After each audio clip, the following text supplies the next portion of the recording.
Hoje é segunda-feira, dia 5 de julho de 2021. E o tema que estudaremos na nossa lição da Escola Sabatina é contagioso. O texto que serve como base para o nosso estudo é Números capítulo 12, versos 1 a 3, que diz: Falaram Miriam e Arão contra Moisés por causa da mulher cuxita que tomara, pois tinha tomado a mulher cuxita. E disseram: Porventura tem falado o Senhor somente por Moisés? Não tem falado também por nós? O Senhor ouviu. Era o varão Moisés muito manso, mais do que todos os homens que havia sobre a terra. Você está no canal? Eu estudo a lição com o pastor Samuel Camilo.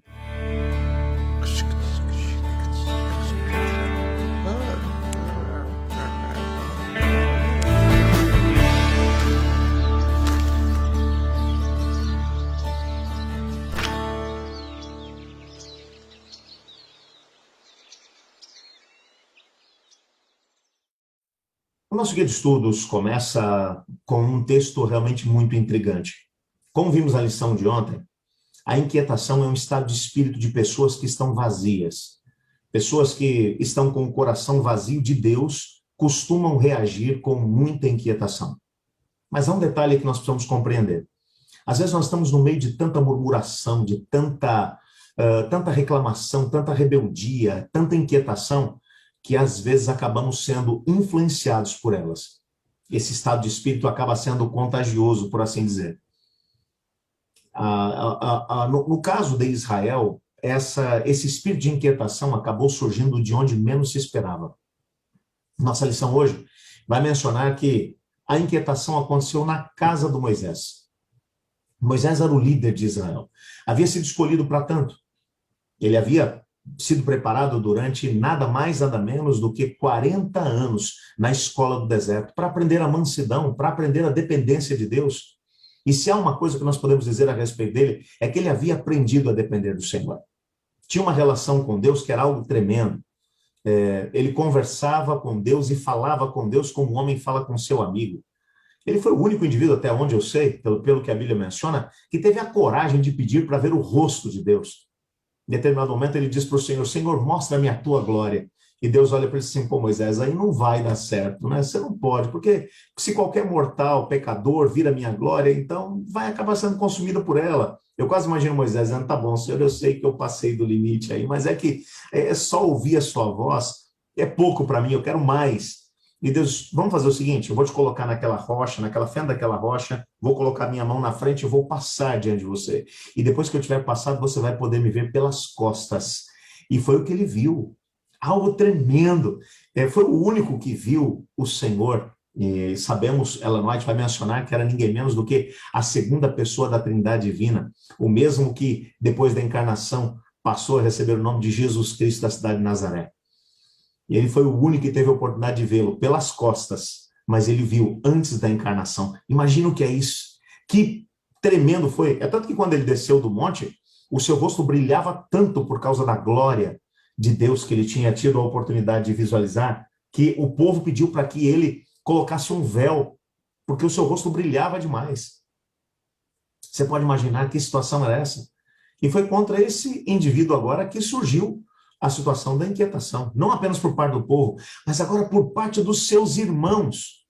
A mesma Miriam, que havia arriscado a vida para poder colocar o Moisés nas águas do Nilo, e que havia se aproximado da princesa quando a princesa encontrou o cestinho aonde estava o bebê Moisés, e disse: a senhora quer que eu busque uma ama de leite para cuidar da criança?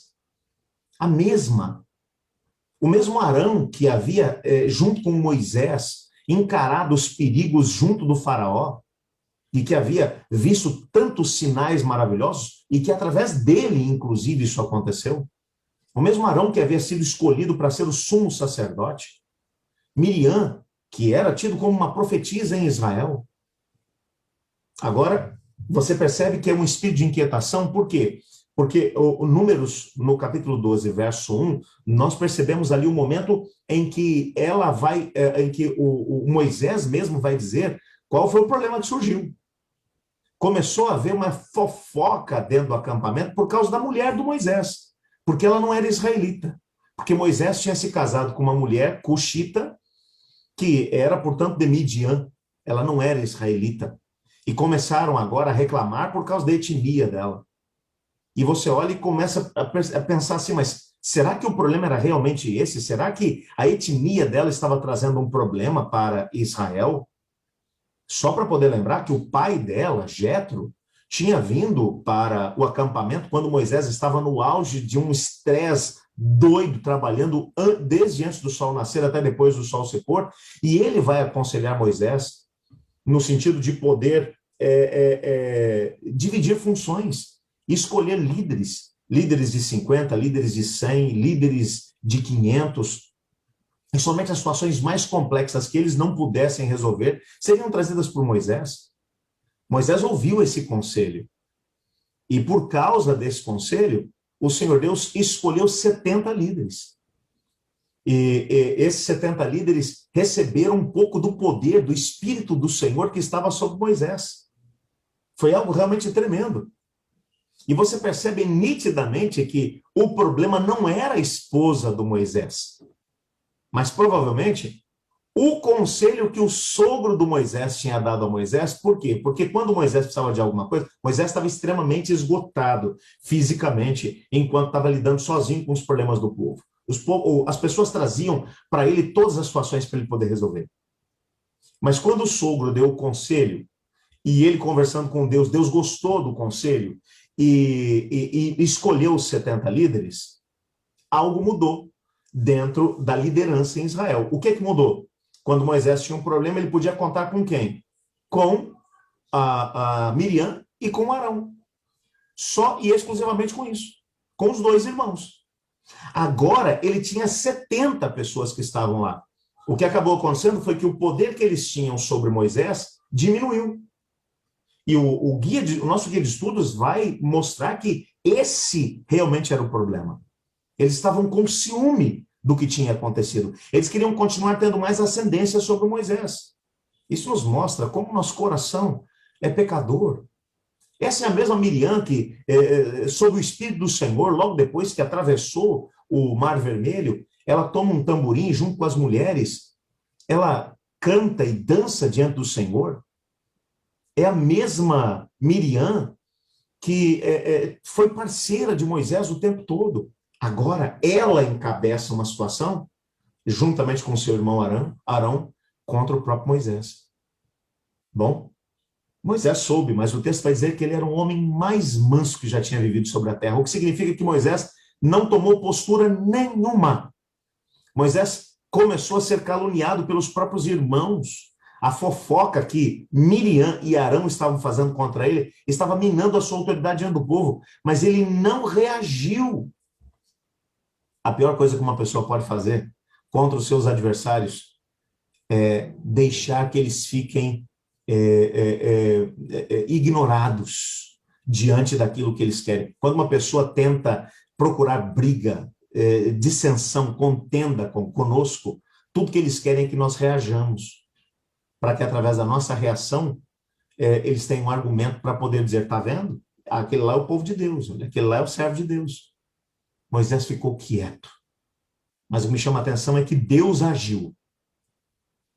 Deus chamou Moisés e disse, Moisés, eu estou vendo o que está acontecendo aí no acampamento. E essa inquietação e murmuração tem que acabar. Chama seus dois irmãos.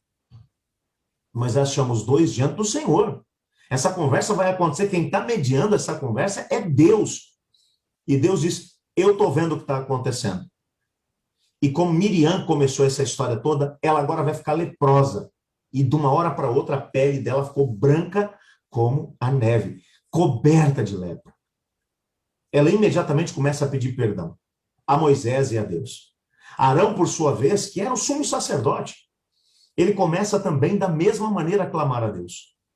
Provavelmente, eu achei interessante o comentário que a nossa lição vai fazer, Arão também não foi acometido de lepra porque ele era o sumo sacerdote. E a graça de Deus foi grande demais, porque se ele tivesse sido acometido de lepra, mesmo que ele fosse curado, ele não poderia voltar a ser sumo sacerdote e ministrar em favor do povo.